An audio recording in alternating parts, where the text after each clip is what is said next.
The final attack of Vegeta's light auto combo has a couple of damage buffs, so let's check out the old values. Previously, it did about 1,000 damage base, with 300 for the first hit and 700 for the second hit. So now let's check out the increased damage on this auto combo. About an increase of around 500, giving us a total of 1,500 damage. This should mean that whenever you're using this auto combo in your attack sequences, it's definitely more attractive as a combo finisher of sorts. I would generally see base Vegeta players go for this in a lot of their combos, outside of Inzim, who generally tended to keep the opponent near to the ground so he could use a bunch of standing unique attacks. Speaking of, there's another change to that move, so let's move on to that. Standing unique attack has a couple of interesting changes to it. So for starters, let's just take a look at all the old behaviors, including the startup, damage, knockback on hit. Previously, it was a 9-frame startup ki blast, and this was buffed in that patch as well. I know that this affected some things, like his ability to auto-time reflect-proof block strings, but it seems like Bandai is leaning into this, trying to be a stronger combo tool for Vegeta, and I'll explain why a bit later. So, if we take a look at the full damage, we can see that 9-frame startup, 300 damage, and then if we do the full attack, after 8 ki blasts, we do 1,350 damage, and the opponent is kind of launched back across the screen a little bit. In that full screen, they still have that same knockback. So now let's take a look at the buff standing unique attack. The attack is 2 frames faster. So now it's 7 frames startup up close range, which again means that it travels across the screen a little bit faster. In addition, they've increased the damage on it. 1,800, which is a pretty substantial increase actually. The knockback on the final hit has been adjusted as well.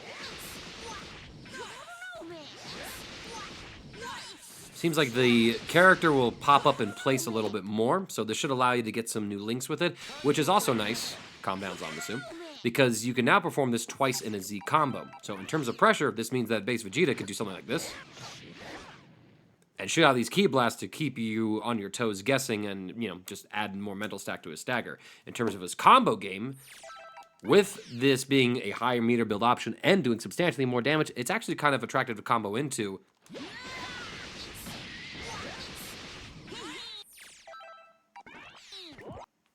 Starting from a single bar, that just built a single bar all on its own, so you could potentially do some combo routes with base Vegeta that very much turn him into a battery, much like Baby Vegeta can, as well as Super Saiyan Vegeta. In fact, let's go ahead and take a look at some of those combos. In a little bit, we have one more important change to talk about down the road that has to do with a special move of his. For now, we're going to move on to crouching unique attack. A change I'm not really going to be able to demonstrate is the change to the crouching unique attack. The patch notes say that diagonal input counts as a separate technique for the purposes of the Z combo limit. Now, you might be thinking, oh, does this mean like if I press this option that all of a sudden, you know, like on a hit like this, Vegeta can cancel into more of these? But that's not quite like the case here. I think what's actually happening is that it just has to do with how these attacks are counted for in a combo themselves. So if you're using these particular moves in your combo, maybe that combo falls out a little bit earlier because, you know, now it's counting as an extra hit, depending on which diagonal input you're doing, right? So, you know, I'm not entirely sure. I haven't really been able to find any examples. So if there's a base Vegeta player that can elaborate more in the comments, please let us know. The light and medium version of Super Dash Kick has a nice buff to it as well. We have to look at the old version startup. Previously, the light version was 11 frame startup, while the medium version was 15 frame startup. In context of more max range situations, it could take 16 frames for Vegeta to connect with the opponent on the light version, and with the medium version, which went full screen, it took 22 frames. Now for the new faster startups for Super Dash Kick, light and medium. At point blank range, light kick is 1 frame faster, so that means that you should be able to hit the opponent a little more often. You know, at some of these ranges where I'm able to hit at frame 14 as opposed to frame 16. It could definitely just make it a little bit better in neutral as a poke, but it could also have some implications in terms of when it hits in your combo routing, but I generally don't see base Vegeta use it too often in combo routes. Medium kick, on the other hand, now crosses the screen in 19 frames, and is 12 frames startup, so the old speed of Super Dash Light Kick. So that's pretty nice, actually, for base Vegeta. And I mean, again, this should just mean that he's able to move around the screen and threaten an active hitbox just a little bit faster using these tools. All three versions of Deadly Knee Drop have a buff to their startup, so let's take a look at their old startup. Light was frame 26.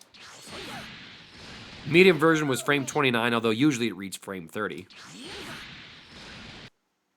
And then the EX version was frame 24 startup.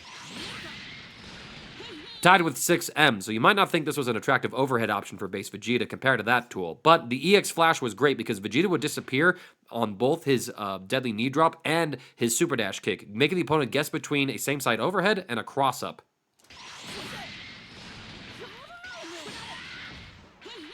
A cross-up mid, I should specify. It was reactable, but it could be very tricky, especially if you were able to implement a high enough mental stack against the opponent. Now, in terms of his combo routing, you would generally see Vegeta combo into his Light and EX knee drops.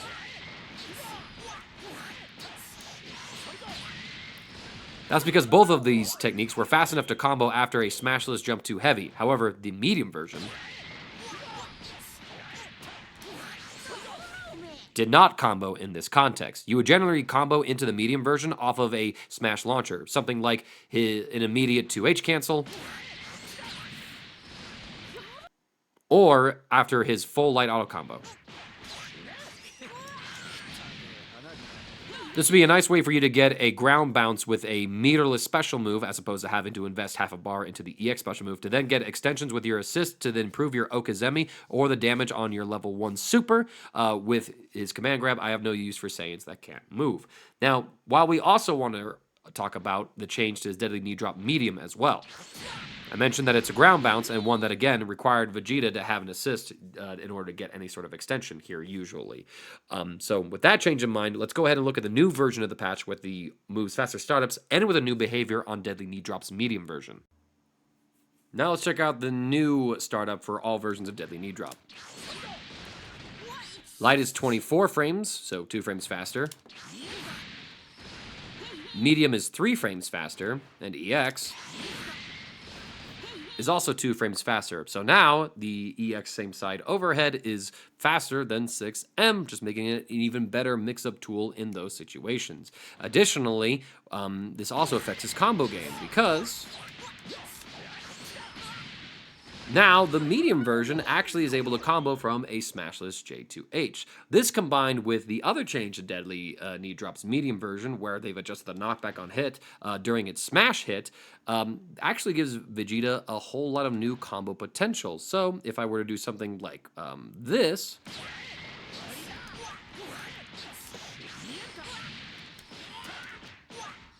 you can now just pick up combos after this move. So base Vegeta has a way to bring the enemy back down to the ground and extend his combos. So this is actually quite nice. And of course, with the other buff to his startup on it, you do a long combo, right? And then you get this.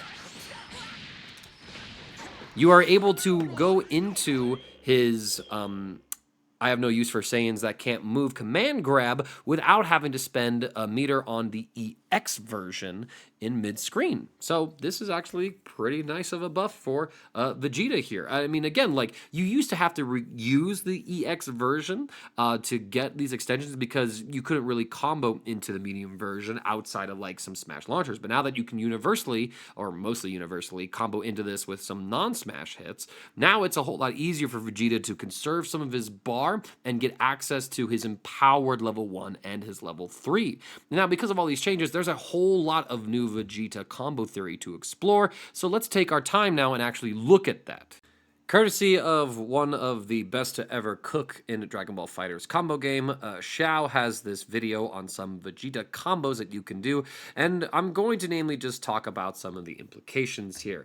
His very first clip is the intro TOD, where he's going to showcase Vegeta's ability to use 5S multiple times in a Gatling series. So you can see that he first did it with like 2M5S, and now he did 5H, and he's doing a second series of 5S.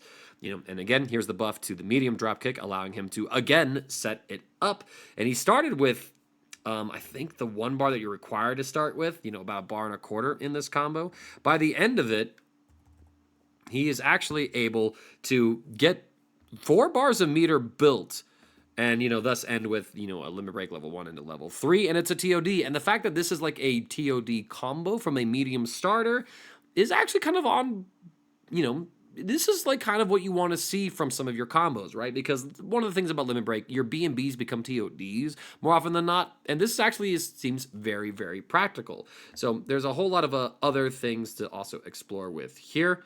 Ever since 214 M6 can be extended after long distance carry becomes easy, he highlights here.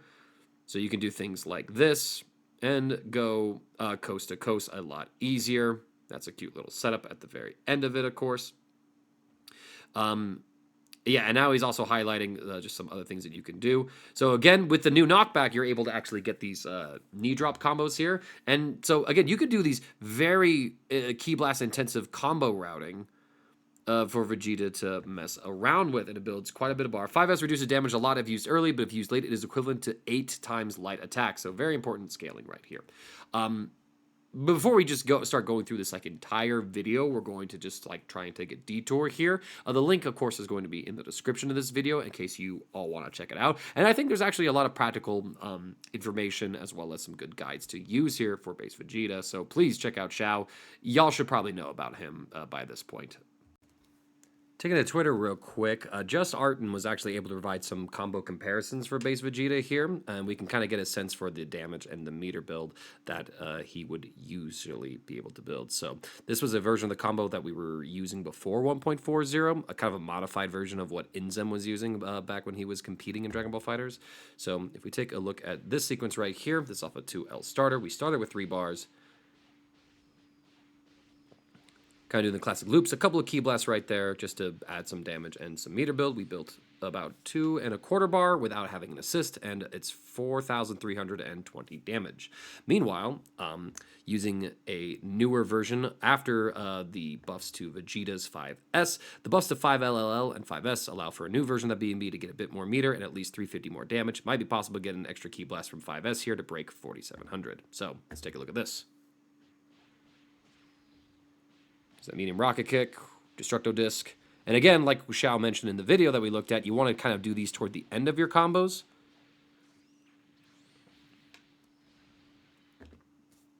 $46.70. So it's kind of comparable meter build, actually. We start with 3 bars, still build about 2 bars, and of course there is still whole assist extension to go through in here. And Just Arton also wanted to point out that Xiao has a much newer corner optimal for base Vegeta, but I don't have the patience to get that one down. So if you want to see that optimal, go check out Xiao's video. I'm not going to try to just show everything right here. Go pay some respects to the man, as it is. But yeah, a lot of new combo theory stuff for base Vegeta that should result in a little more damage and a little more meter build, all the while getting easier access to his ideal super follow-ups. I think this is really good for him.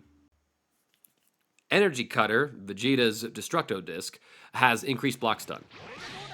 Previously, it was -2 on block. Now let's check out Energy Cutter's increased block stun. We see here that Vegeta is actually plus. He is -1 after landing, but he's actually +3 in airborne state. So this could definitely impact a couple of things with his pressure. I'm namely looking at things where it's he probably is going to have a better time jailing this into some other assist to then get true high-low 50-50s off of this. There might be some other nuances that I am missing, so please also enlighten us in the comments below. I have no use for Saiyans that can't move. Base Vegeta's command grab that only works against a standing opponent or against an opponent that's in the sliding knockdown animation has a faster startup. Previously, it was 16 frames. So, if we take a look at this in terms of his combo routing,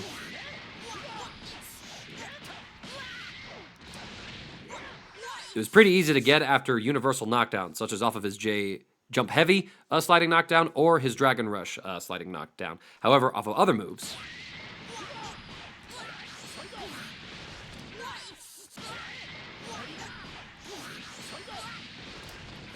you couldn't get it off of his light knee drop.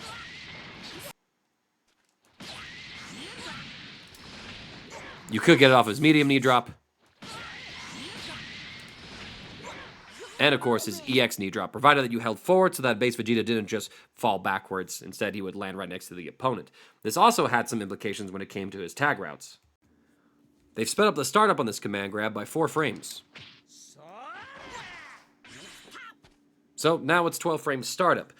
In terms of mix-up, this really doesn't do a whole lot because, again, it only works against standing opponents. So if you're crouching, which you should be because base Vegeta generally doesn't have overhead threats until he commits to some sort of special move that puts him airborne or like a super dash thing, like you shouldn't really be caught out by this particular option. And you definitely don't want to just autopilot start blocking high after he spends his final low in his block string. However, what this does mean is that it's going to be easier for him to link this after some combos. So like, for example,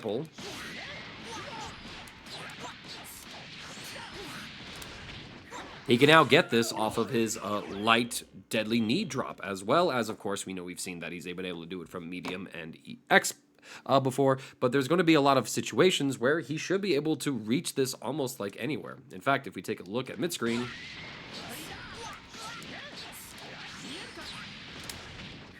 you can even do it off a mid-screen knockdown. So whereas, this used to be like a fairly difficult thing for Vegeta to get where he would have to get like certain resources or certain combo structure, it's now kind of free off of any of his knee drops. So you should always be getting an empowered Galick Gun for more damage, and you should always be able to get his empower level 3 for better Okazemi, which again is a very massive buff to what base Vegeta was already strong in the previous patch. I like this change, but there's also some new utility with it as well. Let's talk about that. Let me elaborate on the tag routes point for a moment. Say you were Super Broly and you hit the opponent with a light command grab. This results in an instant sliding knockdown, meaning that you can only extend this by going into supers. Now, if you have particular tag-ins with characters that had some sort of OTG, you could possibly get extensions here, though the timings were quite tight. Base Vegeta, as you can see, with his old 16-frame startup command grab, was not able to extend a combo here. Now that I have no use for Saiyans that can't move as faster, you can actually get extensions off of Z Broly's light command grab. It is a bit tight.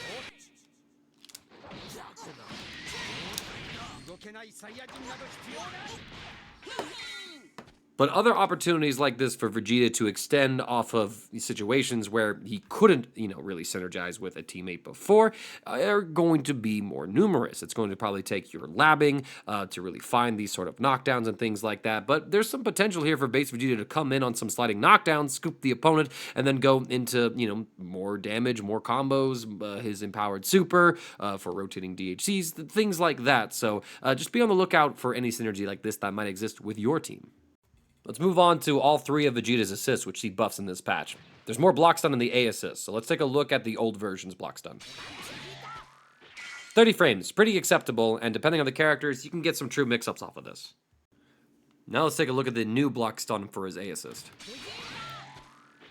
35 frames, so actually a fairly meaningful buff. In fact, I think this means that if Inzem were to play his base Vegeta and Cell team, instead of base Vegeta giving Cell like fake EX perfect attack mix where you could technically jump out and dodge the low, it should be a true thing now. And so there might be some other situations where this might just be enough of block stun for you to get true high-low mix-ups with it now. A nice change.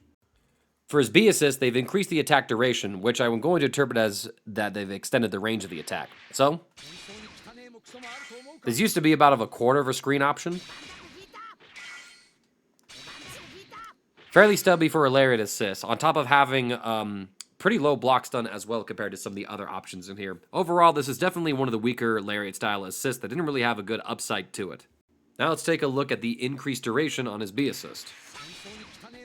As you can tell, it's nearly a full-screen Lariat, which I think is nice. Like, I definitely needed some sort of a buff to its properties, either to like its block stun, its startup was pretty much competitive, its behavior on hit was also pretty good and workable as well, although you could definitely do some other things with it if you wanted to, but I think it's actually in a pretty decent spot right now where you just have this assist. But one thing that definitely kind of sticks out to me is that, again, like, you call it here, you see the guy hit, and maybe base Goku has a hard time picking up, but maybe someone with like some bigger normals would have an easier time scooping this up. Alternatively, of course,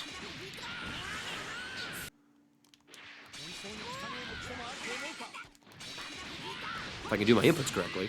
There we go. So there's probably like some ways that you can make use of this assist, and I think it could be a little better for neutral. I do think his A assist is preferred over his B assist still, especially with the buffed block stun, but maybe this gives you a reason to consider his B assist. His C assist, much like his light auto combo, now has increased damage and increased base damage. So let's take a look at the old damage. Previously, it was 1,070 damage. And now for the buff damage on his C assist. 1,400 damage. So it's a couple of 100 points of an increase for base Vegeta here, and it just means that, whenever you do use this in your combos, you are going to get more reward for using it, making it a more attractive option. I generally fight Bong Water at my locals, and he runs Vegeta C assist, and it's actually kind of an annoying assist to fight, so the fact it does a little bit more damage should just mean that it's far more rewarding than it was before. Much like other characters I've been talking about in this breakdown, this is a patch that base Vegeta likes. He gets more reward on a lot of his combo game thanks to the buffs to his auto combo, which you would generally see in a lot of his optimals in order to set up a medium deadly knee drop. His standing unique attack buffs are actually very interesting and open up potential for him to be a battery for his team and for himself, much like Super Saiyan Vegeta and Baby Vegeta, who we will get into way later in the video series. The buffs to deadly knee drop as well are really nice. Not only are they better mix-up tools, but they help his combo game be a little more self-sufficient. Instead of having to spend half a bar on like all of his combos in mid-screen in order to get his command throw, thanks to the buff to the command throw as well, now he's just able to get an empowered Gallic gun and an empowered level 3 Oki for free without investing any more meter than that. And that's like a big deal. If Vegeta hits you, he doesn't need to spend bar to mix you anymore. And I think that's a very potent thing. I think his neutral is slightly better thanks to the buffs to his Ki Blast, right? Since they are faster, as well as to his Super Dash kicks. That's kind of like the best utility I can find for them, though there might be some new combo potential as well. And all of his assists are slightly better in this patch. I do think that Vegeta was a strong point in the last patch. Like, Inzam was able to very clearly demonstrate it, but he kind of plays more of a control style as opposed to like a hyper-aggressive, ignore everything the opponent is doing and, just get in your face. Someone like Jiren, for example, though Vegeta can definitely rush you down, he just doesn't have the same invincibility tools to necessarily do it. And I'd be very curious to see what someone like Inzam would cook up with this character, though I don't think Inzam is really going to invest any more time into this game, well, with 2x KO being a thing and having success there, as well as just, a lot of players have moved on from Dragon Ball FighterZ, but honestly, the kind of vibe with this patch is I hope a bunch of people come back and explore it, because there's a bunch of new stuff that I think is really cool, and at this point of the game, if everyone has some crazy stuff, then, it's not as if the game is narrowed down to a select few top tier characters. Like, you can almost play, I think, genuinely anyone in this version of the game and find competitive success. It's just a matter of, are you willing to put in that time with them? And I think that Vegeta might be worth putting time into with the game. He's got some finesse tools, so you have to outsmart and outmaneuver your opponent, I think, but you get plenty of reward for that now, especially with these buffs. So by all means, check out base Vegeta. I think he's one of the coolest characters in the game.